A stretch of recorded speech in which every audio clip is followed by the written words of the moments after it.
Di mana kau? Ada jadi Polres sini. Kau juga itu kayak apa saja. Mana kau? Di kantor. Foto dulu baru kirim. Kasiannya nih bapak polisi. Ada di sini laki-laki takut sama istrinya? Ada? Ada?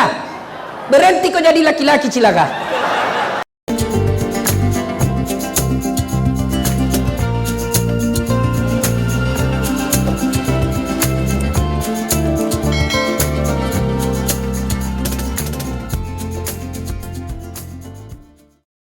Jadi jangan sangka buruk.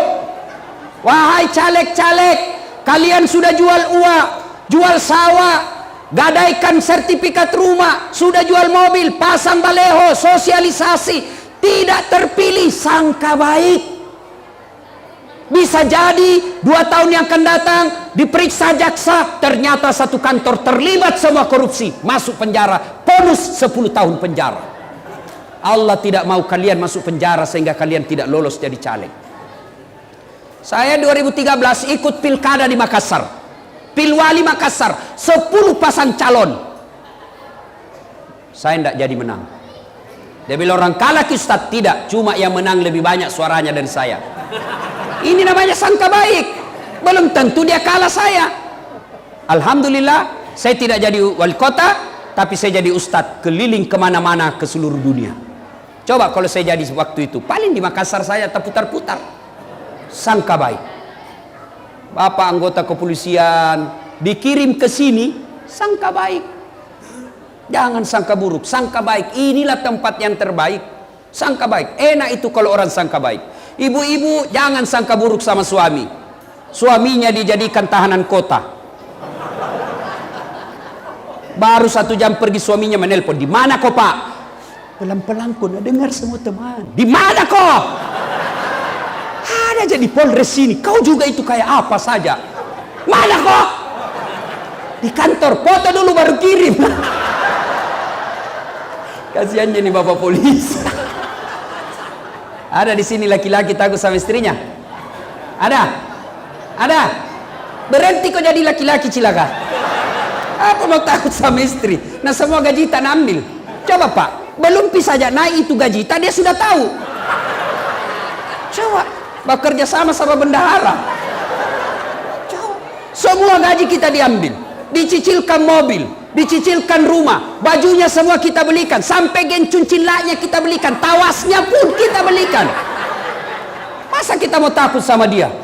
Ustaz, kalau marah nak bacakan piring, kalau dia pecahkan 1 piring Pak, Bapak pecahkan 1 lusin. Kenapa? Piring boleh dibeli, tapi harga diri sebagai suami tidak boleh diinjak-injak istri. Allahu Akbar.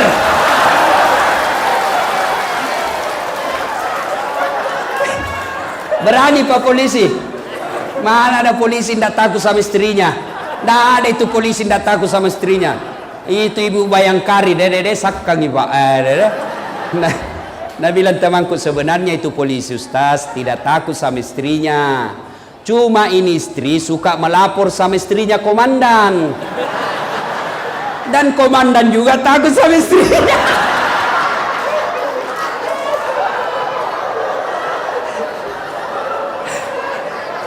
Bu, Ibu, Bu, mau ki masuk surga dengan gampang? Stres. Mau Ibu? Betul? Suruh suami tak kawin lagi. Mana yang mau tadi? Nah sudah bilang ibu-ibu, banyak jalan menuju surga. Memang banyak tapi jalannya macet. Bu, Bu, Ibu tidak bakal masuki surga kalau kita suka sakiti hati suami kita. Siapa bilang begitu Ustaz? Rasulullah Muhammad sallallahu alaihi wasallam. Nabi menjelaskan, andai saja manusia boleh sujud kepada sesamanya manusia, maka istri saya wajibkan sujud kepada suaminya. Kenapa? Karena dosa istri ditanggung oleh kami suamimu. Bu, tidak boleh keluar rumah, langkah-langkah kaki ibu laknat Allah menyertainya kalau dia keluar rumah tanpa izin suami. Kenapa bisa begitu, Ustaz? Karena langkah-langkah ibu, kami suami yang tanggung dunia akhirat. Kalau suami tukang judi, suami pemabuk, suami pesina, suami koruptor, tapi istrinya istri yang soleha, tidak ada urusan dengan suamimu. Suamimu masuk neraka, kamu ibu sahabat masuk surga. Bahkan Nabi jelaskan, tadkhulul jannati bisalam, silahkan kau masuk surga dari pintu mana kau suka. Beda kami laki-laki, suaminya ulama, suaminya penghafal Quran, suaminya rajin ibadah, istrinya tidak pakai jilbab, istrinya tukang gosip, istrinya tidak sholat, istrinya tidak puasa. Meskipun suaminya ulama, suaminya tetap masuk neraka menemani istrinya. Ku ampusakum wa ahlikum nara. Maka ibu jangan pernah keluar rumah tanpa izin suami. Maka fungsi suami bukan sekedar cari nafkah, fungsi suami bukan sekadar melindungi istri, fungsi suami bukan sekadar mendidik istri, tapi yang pertama dan utama fungsi suami bagi ibu adalah cari ridanya suamimu, karena ridanya suamimu adalah ridanya Allah. Paham? Bu, maka jangan susah itu jadi suami, Pak. Maka ibu-ibu hargai itu suami, tak kasihan. Nah, carikan ki uang. Kadangkala di kantor dimaki-maki sama komandannya, biar cocok ditinju perutnya. Siap salah komandan, siap salah komandan, salah komandan. Coba sampai lagi di rumahnya dimaki laki lagi, sampai bodoh memang kau, kenapa kau tidak melawan? Apa mau dilawan nak komandan tak? Coba di kantor dimaki-maki, di rumah dimaki-maki, terpasan anak muda di jalan yang jalan pada ditempel empak-pak. Bu, jangan ketawa, saya serius ini. Ibu-ibu ini biasa suaminya dia tidak hargai. Datang temannya suaminya dia perlihatkan bahwa lihat kok suamiku saya atur. Datang keluarganya suaminya dia kasih lihat, lihat kok saya atur suamiku. Datang mertuanya, lihat kok suamimu saya, anakmu saya atur. Bagaimana suami kita mau tenang di rumah? Jadilah istri yang soleha, yang menenangkan hati para petugas. Bagaimana suami kita mau bekerja di kantor dengan baik kalau istrinya suka maki-maki? Bagaimana istri suami kita mau cari nafkah dengan tenang kalau ibu selalu menteror? Tidak bisa dipercaya. Suaminya pergi, dia juga pergi ngelayap. Suaminya kasihan pergi ke laut cari penjahat di laut. Istrinya pergi tawaf. Nah, kelilingi semua satu komplek. Mau tahu semua isi rumahnya orang. Beli kulkas na cicil gitu. Nah, lebih tinggi. Kau nak suruh bayar. Ini semua. Jangan ketawa, saya serius ini. Bu, harga itu suami kasihan. Setengah mati itu suami tak carikan ki uang. Nah, tanggung ki dunia akhirat. Ya, jangan muliakan suami. Kalau suami tak tidak baik sifatnya, dia yang berurusan dengan Allah. Yang penting ibu cari ridha suami. Insyaallah, ya bisa ibu.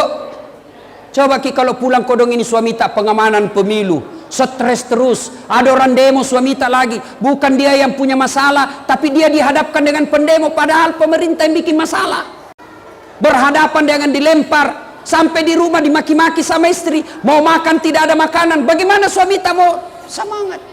Coba beda kalau pulang suami tak kita hibur, dimarah-marah sama komandan. Ya memang begitulah sayang, syukur kita ada kerja tak. Bayangkan itu sepupu tak kodong yang pengangguran, tenang dia punya perasaan.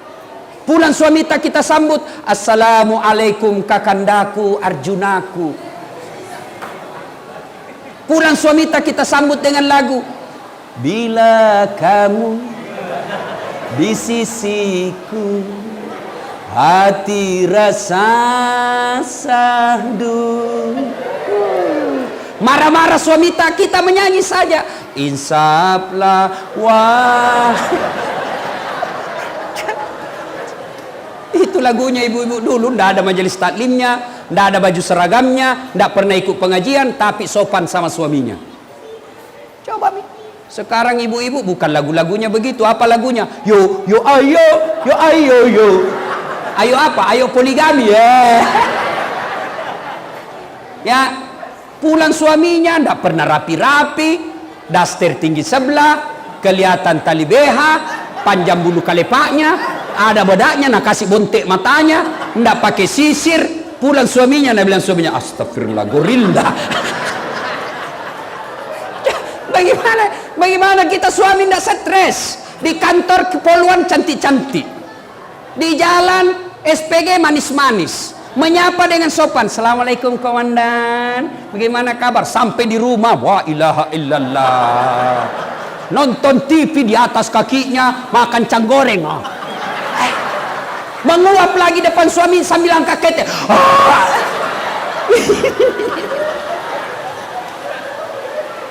Jelas ya ibu? Bu, pulang ke ini jadilah istri yang baik.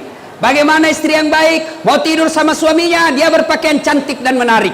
Kata Nabi, malaikat Jibril berdoa, ya Allah rahmati wanita ini sepanjang malam karena dia tidur untuk berdandan menyenangkan hati suaminya. Maka ibu kalau mau disayangi Allah, kalau mau tidur nanti pakaian yang rapi. Bentar bu, coba dipraktekkan sebentar ibu.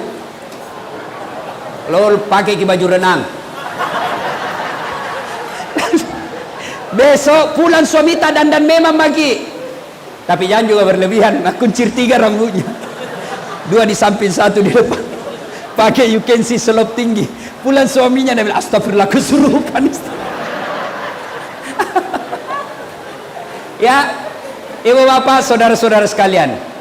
Ini yang kedua, ya. Kalau kalian mau sukses, masyarakat Wakatobi kata Nabi, 1, tuntut ilmu pengetahuan, 2, wa'tasimu bihablillahi jami'an wa la tafarraku. Berpegang teguhlah kalian kepada tali persaudaraan agama Allah dan janganlah engkau bercerai-berai. Bahkan Rasulullah sallallahu alaihi wasallam menjelaskan, umat Islam itu seperti badan ini. Innamal mu'minuna ikhwa. Kita ini bersaudara. Dan yang ketiga, kalian mau sukses, kata Nabi, ahsin kalamaka, haluskan tutur katamu, bicaralah yang santun, bicaralah yang sopan, jangan bicara menyakiti perasaan orang. Nah ibu bapak, karena sudah mulai kacau, sudah hujan, saya lihat perhatian bapak ibu sudah keluar, ya insya Allah lain waktu dan kesempatan kita akan lanjutkan. Cukup ya, kita salawat dulu. Ibu-ibu ya maju-maju sedikit bu, maju-maju, kasihan itu ibu-ibu yang basah.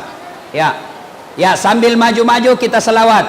Salatullah, salamullah, ala toha,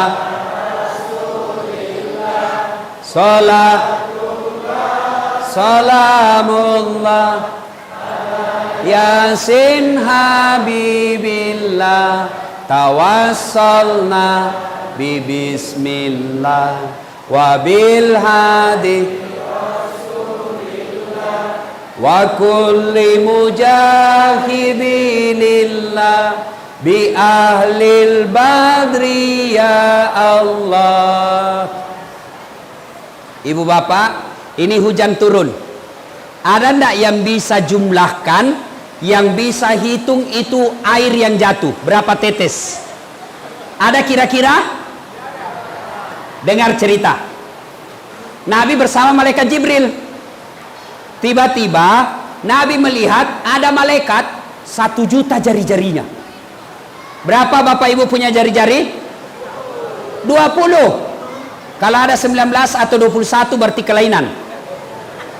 Ini malaikat 1 juta jari-jarinya. Nabi takjub, weh banyak betul jari-jarinya. Ya Jibril, siapa itu Jibril? Jibril menjawab, itu malaikat yang Allah tugaskan untuk mencatat jumlah air hujan yang jatuh. Nabi tanya sama ini malaikat, wahai malaikat yang 1 juta jari-jarinya, apa kau mampu mencatat tetesan air yang jatuh ketika hujan? Kata malaikat ini, iya, saya akan catat air yang jatuh di gunung, air yang jatuh di laut, air yang jatuh di daratan, semua aku catat. Berapa jumlahnya saya tahu, makanya Allah kasih ke 1 juta jari-jari. Lalu malaikat ini berkata, ya Muhammad, ada satu yang tidak bisa aku catat. Saya tidak bisa mencatat berapa banyaknya, karena banyaknya sehingga saya tidak bisa mencatat. Apa itu wahai malaikat? Malaikat menjawab, saya tidak mampu mencatat pahala umatmu apabila dia berkumpul lalu dia bersalawat kepadamu. Makanya saya setiap ceramah selalu ajak salawat. Kenapa? Karena kalau kumpul kayak begini lalu kita bersalawat, pahalanya lebih banyak, itu jumlahnya pahala salawat daripada tetesan air yang jatuh ketika hujan. Salatullah mullah ala toha salatullah salamullah ala yasin. Kita cerita lagi tentang persaudaraan. Nabi jelaskan, umatku itu seperti badan ini. Ibaratnya kata Nabi, orang Wakatobi ini, ya, wanci, apa lagi? Itu, ya itu. Kata Nabi, orang yang ada di sini seperti badan ini. Coba lihat badan kita, Pak. Tangan kanan gatal tanpa disuruh kiri yang garuk. Tangan kiri yang gatal tanpa diundang kanan yang garuk. Gatal dua-duanya kerja sama. Coba lihat tangan kita, jari-jari kita, Pak. Mana yang paling tinggi? Mana yang paling tinggi jari-jarinya? Jari-jari tengah. Jari-jari tengah. Jari-jari tengah dia paling tinggi. Tapi siapa yang dikasih pakai cincin? Jari-jari manis.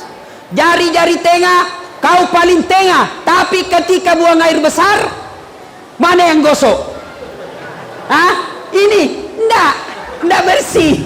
Mana yang gosok? Kamu yang panjang. Coba itu tubuh adil. Coba. Maka kita di Wakatobi ini seperti badan ini.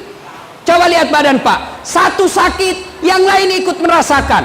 Ya, kalau ada masyarakat Wakatobi diserang, disakiti, maka kita semua ikut merasa disakiti. Coba lihat, kalau kita jalan, malam-malam jalan, tahan tuh kakinya, begitu tahan tuh kaki, langsung itu mulut meniup, mata mencari mana yang luka, tangan mencari obat, kasih. Padahal kaki yang tahan tuh. Tidak ada orang tahan tuh kakinya, cek, langsung Nabi bilang mulut, siapa suruh kau jalan? Pergi mah kau jalan, jalan kau lagi pasole. Enggak. Begitu kita di Wakatobi ini, kita harus kompak. Ya, satu sakit, yang satu ikut merasakan. Dan biasanya putus persaudaraan ini di Wakatobi gara-gara apa? Satu penyebab kita biasa ini bicara belah itu, persaudaraan kita ini sombong. Sombong. Orang sombong itu apa? Dua sifatnya. Apa sifatnya sombong? Satu, menolak kebenaran.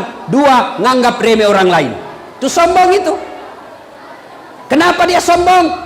Kapolres, Dandim, jangan sombong karena jabatan. Kenapa? Jabatan ada masa habisnya. Kapan habis? Pensiun. Biar Pak Kapolres sepupu satu kali sama Kapolri, tapi kalau sudah pensiun, wabillahi taufiq wal hidayah, tongkat komando kasih saya. Coba. Jangan sombong karena jabatan. Ketua DPR mau sombong 5 tahun. Kalau terpilih lagi, kalau tidak terpilih, wabillahi taufiq wal hidayah, keluar lagi Pak, diganti kau lagi. Coba, jangan sombong karena jabatan. Apalagi yang membuat kita sombong? Cantik gagah. Jangan sombong kalau kau cantik. 17 tahun sweet 17 kau cantik, tapi balik itu angka 17. 71 masih cantik kok. 71 senyum, lari cucukmu dikira mau digigit. Apalagi karya kanak Nabi yang membuat lagi kita sombong apa? Ilmu. Ini ustadz. Adakah ustadz yang bisa memecah belah umat? Banyak. Ceramahnya menghasut, ceramahnya menimbulkan kebencian, ceramahnya suka memecah belah, ceramahnya suka memfitnah, ceramahnya suka bahas-bahas perbedaan pendapat. Itu ustadz sombong itu. Ada itu ustadz sekarang, sebenarnya bukan ustadz, mengaku ustadz. Baru belajar 3 bulan, itu pun melalui YouTube. Langsung nak kasih kafir semua orang. Maulid bid'ah, masuk neraka, tidak ada pada zaman Nabi. Isra Mi'raj bid'ah, tidak ada pada zaman Nabi, sesat, masuk neraka. Takziah malam kematian bid'ah, tidak ada pada zaman Nabi, masuk neraka. Jabat tangan selesai sholat bid'ah, masuk neraka. Doa bersama selesai sholat tidak ada pada zaman Nabi. Bid'ah, masuk neraka. Masa bos gara-gara doa bersama kok kasih masukin neraka? Saya ini membaca sejarah hidup Nabi dengan segala jenis pengarangnya. Tidak pernah saya baca sejarah Nabi ceramah menyakiti hati orang. Semua orang dengar ceramahnya Nabi tenang. Ada sahabat datang, ya Rasulullah, heboh di Madinah. Kenapa heboh? Ada orang tawaf di Mekah, anuji saja nak baca, ya Rahim, ya Rahim, ya Rahim, ya Rahim. Ada sahabat, ya Rasulullah, ada aliran sesat, dia tawaf cuma baca, ya Rahim, ya Rahim. Nabi penasaran, pergi lihat, betul, tawaf Rahim, Rahim saja disebut. Ya Rahim, ya Rahim, ya Rahim, ya Rahim. Nabi ikut dari belakang, terbawa arus. Nabi juga ikut. Ya Rahim, ya Rahim, ya. Wah, marah ini orang. Siapa ini ikut-ikuti saya? Dia balik, dia tidak tahu. Dia banting Nabi. Cak. Siapa kau? Ikut-ikuti saya. Kalau bahasa Bugis, pacobi-cobi. Saya lapor kau sama nabiku. Kata ini orang tadi ya Rahim, Rahim. Saya lapor kau sama nabiku. Nabi tambah cemas. Berarti aliran sesat betul ada nabinya. Siapa nabimu? Muhammad. Muhammad siapa? Muhammad bin Abdullah. Langsung muncul Jibril. Itu kalau ada yang sakiti Nabi langsung muncul Jibril, Pak. Seperti itu iklan rokok. Mana piro?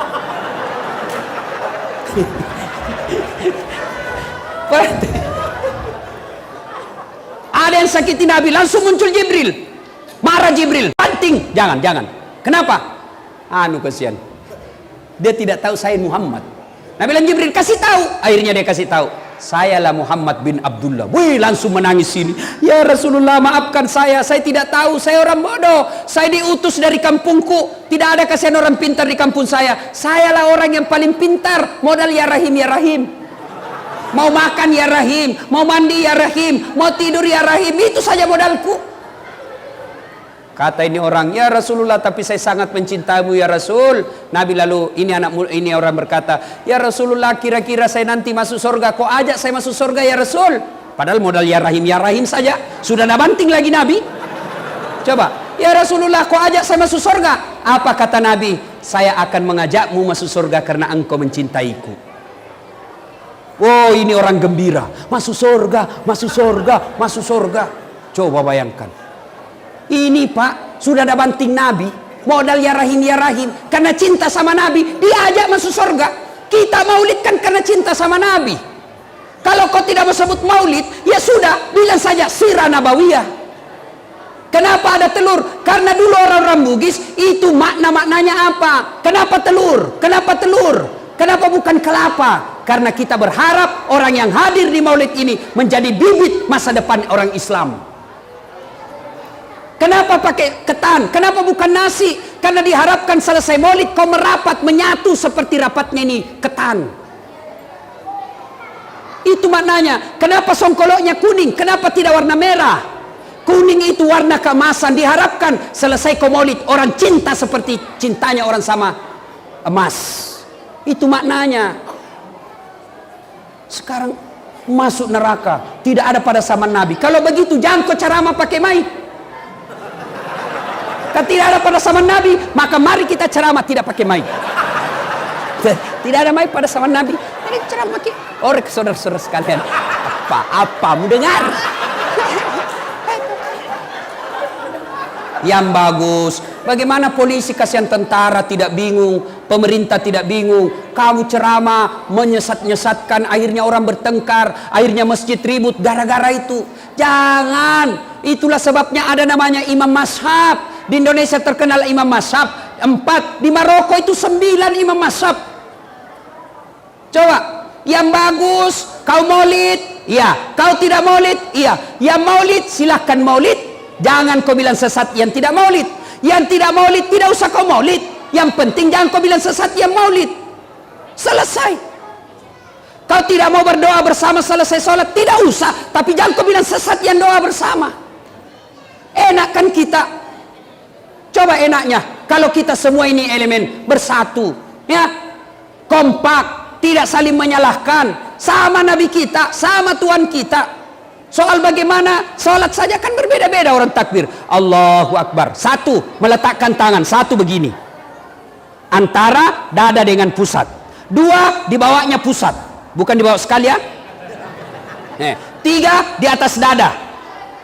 4 lurus.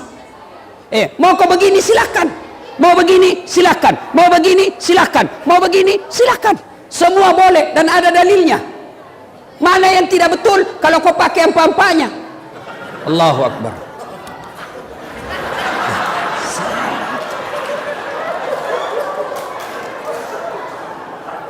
Ini banyak orang belajar. Saya kasih contoh. Orang Pak, adik-adik ini, anak-anak milenial, yang kau belajar melalui YouTube, jangan kau terima mentah-mentah. Kenapa? Apalagi yang 1 menit di Instagram. Memang ada hadisnya, memang ada dalilnya, sahih. Tapi Bapak tidak diberikan dalil yang lain. Kenapa? Karena waktunya 1 menit. Belajar ilmu hadis itu ada yang tidak bisa dipisah. Apa? 1, asbabul wurud. Apa itu asbabul wurud? Sejarah turunnya itu hadis, sejarah diucapkannya itu hadis. Apa yang perlu ditahu? Sejarah hukum Islam. Apa sejarah hukum Islam? Apa hubungannya dengan fikih? Kita harus tahu di mana itu Nabi ucapkan itu hadis. Kenapa? Karena tempat menentukan kesimpulan fikihnya. Contoh, kita pernah mendapati hadis Nabi turun kalau mau sujud tangannya dulu. Allahu Akbar. Mau sujud tangannya dulu, baru lututnya. Ada juga hadis sahih lututnya dulu. Sama-sama hadisnya sahih, maka dipelajari sejarahnya. Oh, ternyata yang tangannya dulu turun Nabi ucapkan ketika dalam keadaan perang. Waktu itu di tengah perang, bebatuan batu-batu gunung, maka tangan dulu yang turun. Kenapa? Karena kalau lutut dulu turun, sakit itu lutut. Kenapa Nabi lutut turun? Sejarah dipelajari. Oh, Nabi ada di Madinah, sehingga lututnya dulu turun. Pasir, tidak apa-apa, tidak sakit. Contoh lagi, saya pernah dapat di medsos posisi kaki. Ada kan? Posisi kaki ketika sujud, ya. Anggap ini jari-jari kaki. Ada yang jari-jari kakinya keluar begini. Ada yang jari-jari kakinya lurus. Jari-jari kaki ini anggap ada juga yang melekuk ke dalam. 3 itu udah gambar toh. Yang pertama lurus begini, nah coret. Salah. Yang di tengah kakinya menghadap keluar jari-jarinya. Salah. Yang di tengah baru yang menghadap ke dalam, baru nah tulis benar. Ini tidak bijaksana. Kenapa? Yang kiri kanan bukan salah, tapi tidak sesuai sunnah. Yang di tengah itulah sunnah. Beda maknanya salah dengan sunnah. Kalau salah otomatis batal. Kalau sunnah artinya kau lakukan, nilainya pahalanya tinggi. Kalau kau tidak sunnah tetap sah, tapi pahalanya kurang. Itu. Ini belajar agama melalui YouTube 1 menit habis kuotanya. Nah, salahkan semua. Ini ustadz sombong ini yang begini. Jangan kau suka salahkan pendapatnya orang. Lebih baik kau jelaskan semua imam mazhab. Mana yang dia pilih terserah. Ya, jangan mau terhasut bahwa kalau ini presiden terpilih hilang tahlil. Kalau ini hilang terpilih maka tidak ada begini. Jangan, itu hanya otak-otak kotor yang mau mencari kemenangan secara kotor. Jelas? Jangan sombong gara-gara ilmu. Marah Tuhan nak cabut ilmumu. Caranya apa? Nak kasih pikun kok. Ada orang banyak sekali gelarnya. Diprotes sama istrinya. Pak, biasanya kalau kau mau mengajar, kamu mau pensiun. Kalau kau mau pergi mengajar, kau cium-cium jiratku. Ini sudah hampir 2 minggu, tidak pernah lagi kau cium-cium saya. Langsung dia bilang suaminya, berarti siapa kau cium selama ini? Ternyata pembantunya nak cium. Jangan juga modus, mentah-mentah sudah dengar begini, masuk kamarnya pembantu, didapat sama anaknya, ku kira mamakmu nak. Ayo, jangan sombong gara-gara ilmu, jangan sombong gara-gara pangkat jabatan, jangan sombong gara-gara harta. Kenapa? Allah tidak senang orang yang sombong. Kenapa? Karena sombong itu pakaian Allah. Maka salah satu sifat Allah dari 99 disebut Al-Mutakabbir, yang maha sombong.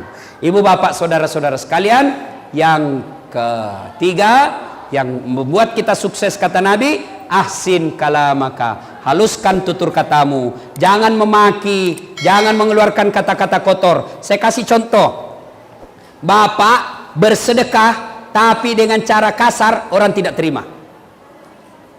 Contoh ya, saya kasih ki uang tapi dengan cara kasar, woi dasar mau kau uang ya, ini ada uang 1 juta, ambil kok, pakai kaki. Oh, kalau orang Bugis Nabi bilang, saya miskin, ku tobok kau kalau kau kasih gitu kak. Coba, jangan. Allah senang orang-orang yang tawadu. Allah senang orang yang halus tutur katanya. Matur nuwun, gimana kabar? Ah, ini anak-anak yang perlu diajari pak. Anak-anak kita sekarang sopan kalau sama cowoknya. Assalamualaikum kak. Hei cewek, hei cewek, kalau terima kau telepon, jangan kau juga mendayu-dayu, membuat cowokmu terpesona dan naik nafsunya. Coba bedek kalau kau tegas terima telepon. Dia bilang cowok tak, assalamualaikum, waalaikumsalam. Di mana dek? Di rumah. Jalan, apa jalan-jalan? Coba itu ndak berani itu laki-laki. Waalaikumsalam. Di mana dek? Di rumah aja kak. Gimana laki-laki ndak nafsu? Kalau sama cowoknya sopan, sama bapaknya baru satu dikasih tahu, keluarlah dia 10 kalimat. Sama bapaknya ndak pernah nak cium tangannya. Bapak-bapak ingat, kalau anak mau keluar rumah, cium tangan ndak? Nah cium tangan tak pak? Ndak, nah sliding ji pak. Oh, ini. Sekalinya tangannya cowoknya tabek kak. Dongong. Dan cium tangannya cowokmu, dia kasih sekolah kok. HP-nya deh cowok. Woi cewek, ada di sini wallpapernya bapaknya, saya kasih kau hadiah. HP-mu, wallpapernya bapakmu situ, fotonya. Fotonya siapa? Lee Min Ho, artis Korea, nak kenal kau dong? Bapakmu dong, dia yang sekolahkan kau, nantar jemput kau. Bagaimana hidupmu mau berkah kalau orang tuamu kau tidak hargai? Sama cowoknya sopan, sama pacarnya santun, sama orang tuanya kurang ajar, tipu saja mamanya. Kalau mamanya suruh jemput, mak, nak jemput kak dulu nak di pelabuhan, bapakmu sibuk. Mak, capek orang baru pulang sekolah. Sama mamanya, sekalinya ceweknya, kak telepon, jemput kak dulu, tunggu deh 10 menit saya sampai. Mana hidupmu mau bagus? Ada nak tanya-tanya saya, Ustadz, orang tuaku ndak sholat, orang tuaku tukang tipu, orang tuaku pemabuk, ndak pernah diurus saya dari kecil. Bukan urusanmu. Urusanmu adalah birrul walidain. Ingat kisahnya Ibrahim. Ibrahim alaihissalam bapaknya namanya Asar, nyembah berhala. Ketika Ibrahim mau ribut sama bapaknya, Allah tegur, Ibrahim, bapakmu itu jangan kau lawan.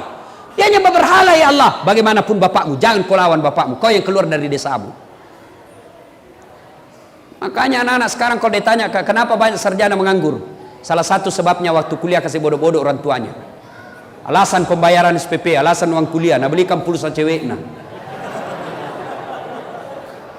dikirim ke Kendari dengan harapan pulang gelar sarjana. Apa dibawakan bapaknya? Bukan sarjana, apa? Cucu. Apa tampu ila cilaka. Jangan ketawa, serius orang ini. Coba bingung saya lihat anak-anak sekarang pak. Nauzubillah min zalik. Ya, kita juga pak, bagaimana anak tak tidak rusak? Nah kita juga sendiri yang kasar. Mendidik anak kasih contoh yang jelek. Awas kok kalau merokok pak. Kalau merokok kok saya dapat, saya kasih makan kok sama bungkusnya. 15 menit kemudian dia bilang, nak, Piko belikan nggak dulu rokok. Masuk apa? Ada perokok di sini? Ada? Berhenti ki merokok pak. Saya doakan ki berhenti merokok. Bapak kalau merokok pak memperkaya orang Yahudi. Itu pabrik rokok semua yang ada di Indonesia orang Yahudi yang punya. Sahamnya orang Yahudi punya pak. Merokok kayak orang beleng-beleng. Itu aja nak kerja 10 menit sandar itu.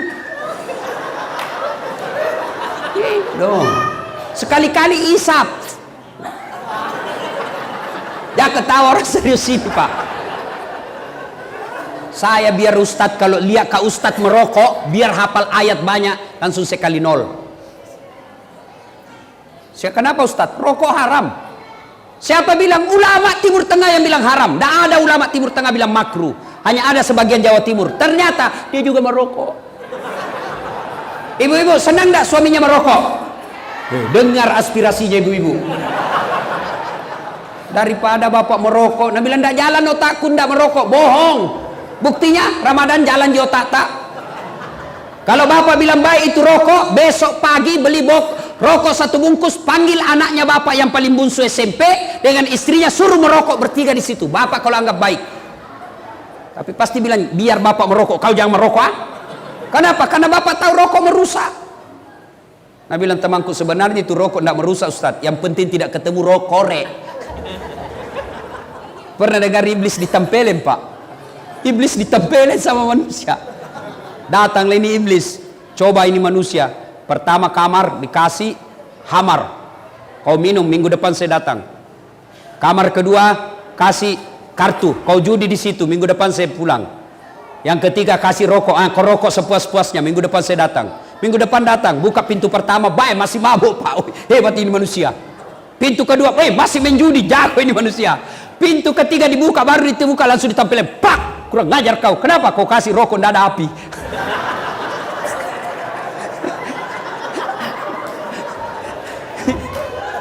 Ya, bapak saudara-saudara sekalian, anak-anak birrul walidain, baik-baik sama orang tua. Bapak-bapak yang sudah punya orang tua, mau naik pangkat pak, jangan cari muka sama Kapolres, tidak usah cari muka sama komandan Dandim. Kenapa? Ada mutasinya pak, 2 tahun pindah lagi. Bapak setengah mati cari muka, bapak sudah punya muka. Siap. Cemen lumen. Cari muka sama siapa? Orang tua. Coba adab kita sama orang tua tak? Hah? Coba dengar. Menelpon kita punya komandan, cerita 5 menit. Tiba-tiba ibu tak menelpon dari kampung. Kita terima? Tidak. Tapi apa kita bilang? Sebentar ma, sebentar pi, menelpon bosku. Terbalik. Anak yang baik, dia akan berkata, izin komandan, sebentar saya sambung, insya Allah 5 menit saya telepon lagi komandan, ibu saya menelpon. Itu anak yang baik.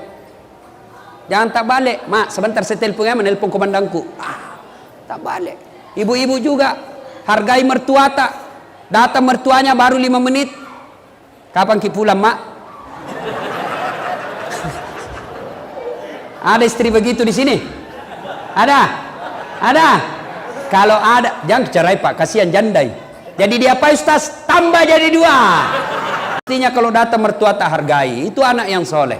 Ya. Dan yang keempat, kata Nabi, kalau kalian mau sukses adalah was-sadaqatu, bersedekahlah. Sedekah dengan duit, baik. Tidak punya duit, sedekah dengan tenaga. Tidak bisa dengan tenaga, sedekah dengan ilmu. Tidak bisa dengan ilmu, sedekah dengan diam. Ayo bangun negara kita, bangun Wakatobi ini, bapak pengusaha, bantu bikin sekolah, bikin jembatan. Itu dengan uangnya. Tidak punya uang, bantu dengan otak, anggota DPR.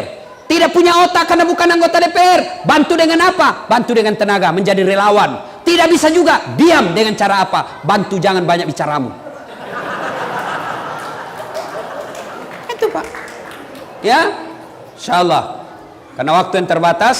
Yang kelima, jika mau maju di kampung, kata Nabi, wa minal laili fatahajjat bihi. Bangunlah engkau sepertiga di akhir malam untuk sholat tahajud. Alhamdulillah. 1 sampai 4 itu kiat kepada sesama manusia, hubungan horizontal. Tapi ingat, jadikan Allah sebagai sandaran vertikal kita. Saya kasih contoh. Bapak, pak, kalau saya bersandar di sini begini, kalau dibuka ini sandaran, saya jatuh atau tidak? Saya bersandar di kursi, kalau kursi ditarik, saya jatuh atau tidak? Jatuh. Itu artinya kalau bapak bersandar sama manusia, hilang sandarannya, maka bapak akan jatuh. Bersandar sama bupati, bupati diganti, bapak setengah mati. Bersandar sama ketua DPR selesai, bapak hilang sandarannya. Bersandar sama Kapolres Dandim, hilang mereka, bapak hilang sandarannya. Tapi siapa yang bersandar kepada Allah, maka Allah tidak akan pernah hilang, dan Allah akan hadir 24 jam. Allah hadir buat orang kaya, juga Allah hadir buat orang miskin. Allah hadir buat pejabat, Allah juga hadir buat rakyat jelata. Allah hadir buat orang pintar pun Allah hadir buat orang bodoh. Allah hadir di rumah orang kaya pun Allah hadir di masjid. Allah bisa ditemui 24 jam. Bapak mau ketemu sama bupati perlu protokoler, tapi bapak mau ketemu dengan Allah kapan dan dimanapun Allah perlu bisa ditemui. Maka Bapak Ibu, jadikan Allah sebagai sandaran vertikal kita. Bapak-bapak polisi, tentara mau naik pangkat, mengadu kepada Allah. Ya Allah, saya tidak punya duit untuk sekolah, tapi tidak ada yang mustahil di sisimu ya Allah. Kalau engkau yang mengabulkan doaku, tidak ada kekuatan manusia yang bisa menghalangi. Bapak bangun 40 malam berturut-turut, masa Allah tidak kabulkan? Padahal Allah sudah janji, ud'uni astajib lakum, minta kau kepadaku, pasti saya kabulkan. Ibu bapak saudara-saudara sekalian, inilah tausiah kita, mudah-mudahan ada manfaat. Kita simpulkan pembicaraan kita. Kalau ini masyarakat Wakatobi mau sukses, kata Nabi, 1, tuntut ilmu pengetahuan. 2, tingkatkan persaudaraan, jangan berpecah belah. Yang ketiga, haluskan tutur katamu, muliakan orang tuamu. Yang keempat, banyak-banyaklah bersedekah. Dan yang kelima, wa minal laili fatahajjad bihi, bangunlah sepertiga di hari malam untuk solat tahajud. Apabila 5 hal ini kita lakukan, maka janji Allah dalam Al-Quran, walau anna ahlal qura amanu wattaqau lafatahna alaihim barakati minas sama'i wal ar, maka saya turunkan dari langit dan dari dalam tanah. Sebelum saya akhiri, saya mau tanya, ibu bapak punya handphone? Punya handphone? Itu handphone kalau dipakai terus kenapa? Lobet. Kalau lobet diapain? Kalau lobet tidak dicas kenapa? Mati. Kalau mati masih bisa dipakai? Tidak. HP lobet, cas 1 jam full, HP baru. Cas 2 jam masih lobet, cas 3 jam masih lobet, cas sampai pagi masih lobet, rusak HP-mu.